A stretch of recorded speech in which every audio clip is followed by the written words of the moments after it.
Hey, I'm Cole Kirkpatrick with Gnarly Routes, and in today's video, I'm comparing my KTM 300 XC-W TPI against my KTM 300 SX.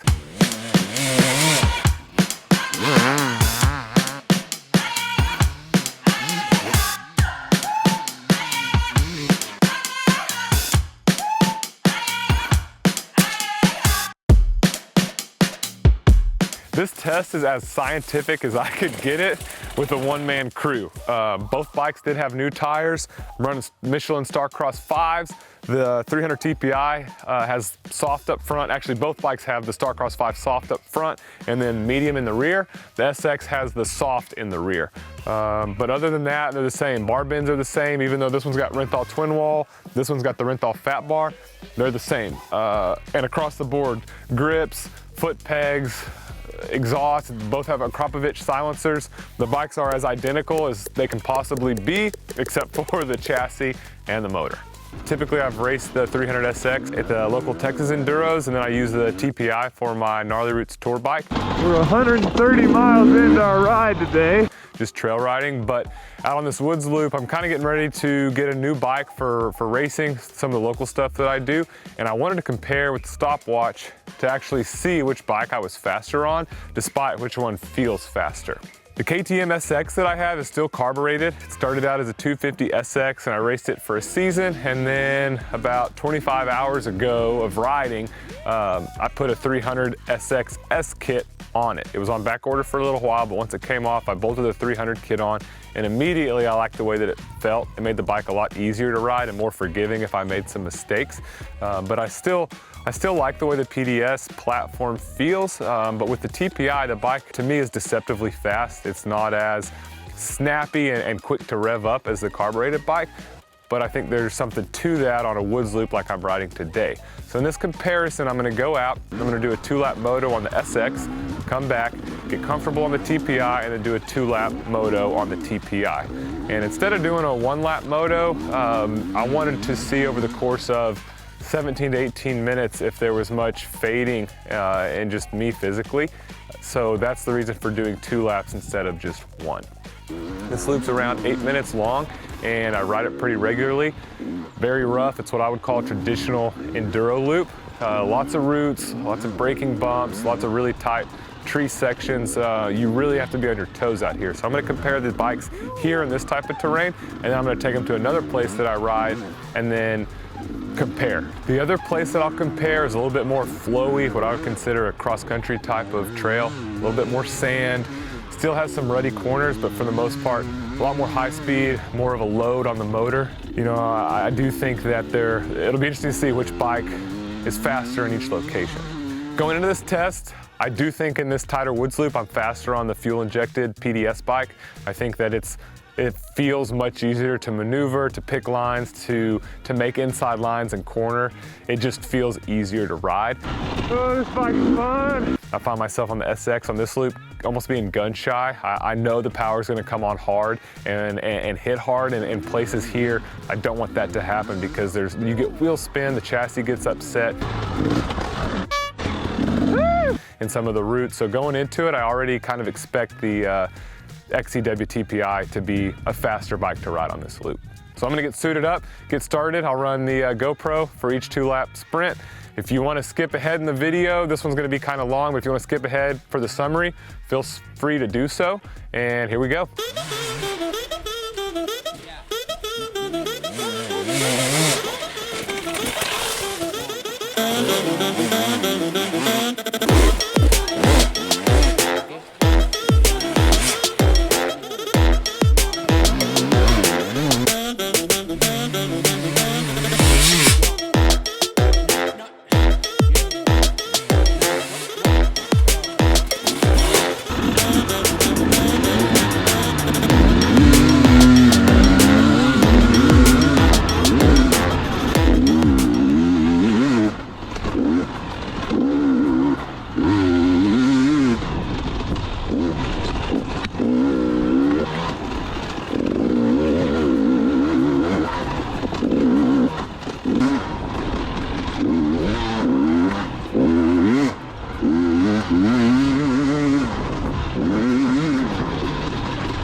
on the TPI, the XC-W. 2 laps on XC-W TPI. This bike, I gotta look at the time. This bike was so much easier to ride on this loop. A lot less effort.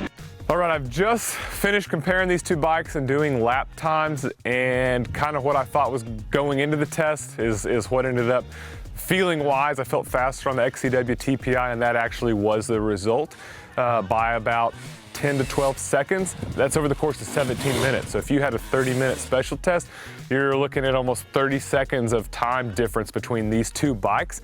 For me, that's pretty big. So, you know, the 300 XC-W TPI, I felt much more in control, didn't feel as sketchy. The bike made a lot of good traction early in the power. I was able to stay in third gear pretty much everywhere, and it just was a more comfortable bike for me to go fast on. And that's the biggest thing, no matter your skill level, if you can find whatever bike, whatever setup makes it efficient to go fast and make fewer mistakes, that's key.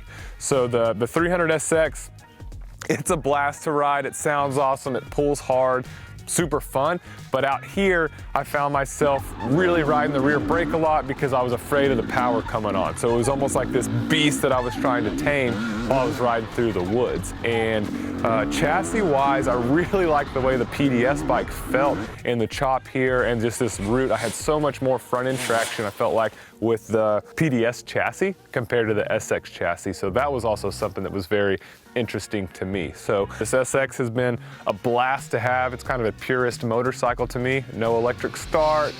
It's a race bike. And I wanted to compare that to something that I would consider more of a trail bike, but clearly it's more than a trail bike. It outran the bike that I've been racing the last couple of years here in Texas. So I'm gonna take these two bikes, we'll load up.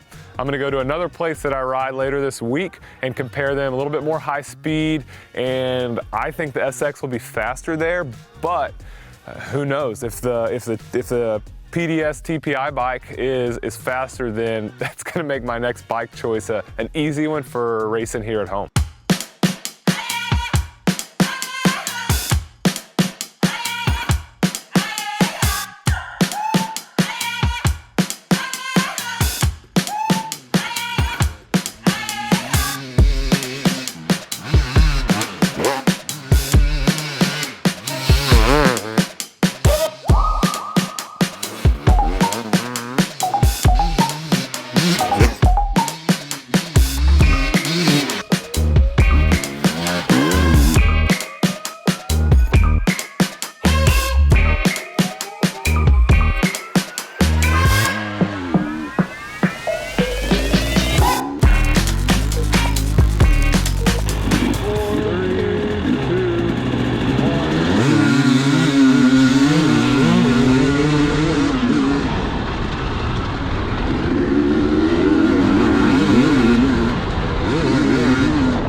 I feel like with the hold up on this board, this firmer, I can be much more aggressive in the corner,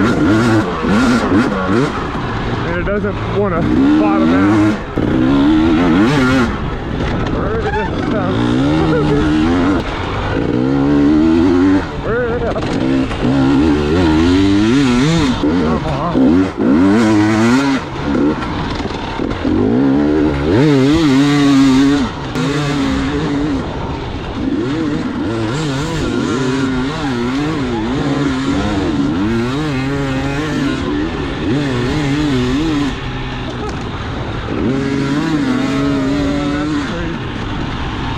Okay, so 300 SX, I did the it's showing 18 minutes, but I took off at 6 seconds into it, so it would be a 17:54. But I didn't crash on this bike. So man, they're so close out here. It's crazy.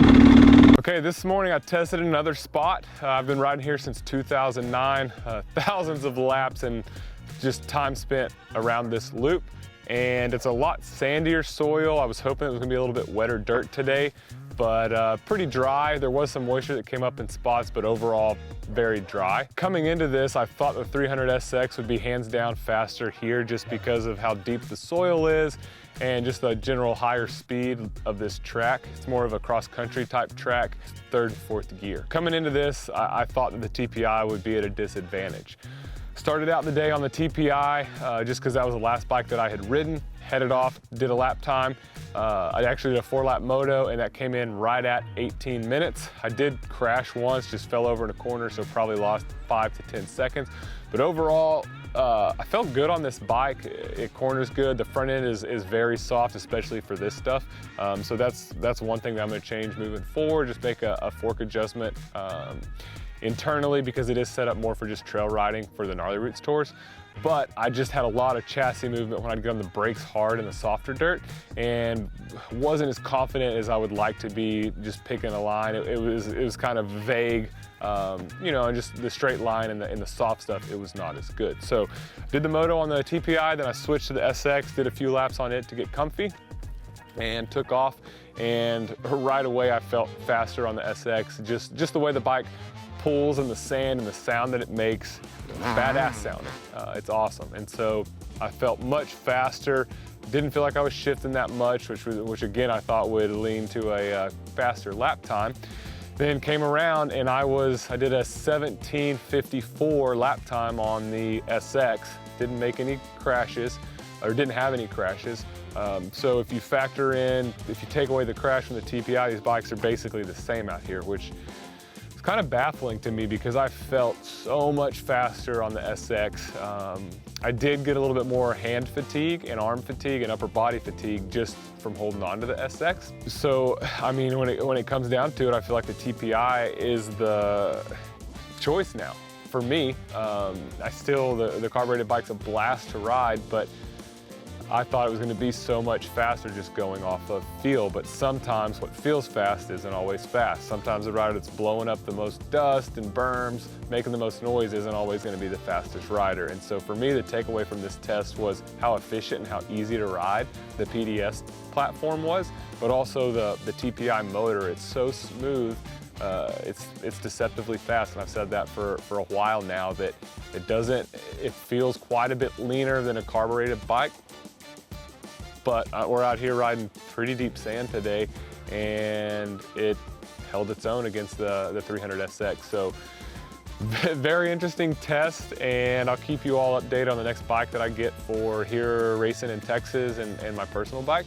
I'm leaning towards the PDS platform, mainly just because of how easy this bike is to ride, and I can pull the shock off with 2 bolts. So anyways, kind of perplexed by how it went today. I was expecting the SX to win, that I was gonna have to do a tiebreaker or something, but yeah, so I guess fuel injection's here, and even though it feels different, the stopwatch doesn't lie. So thanks for watching, and hope to see you out on the trail. It's a KTM 250 SX, but it's actually a 300.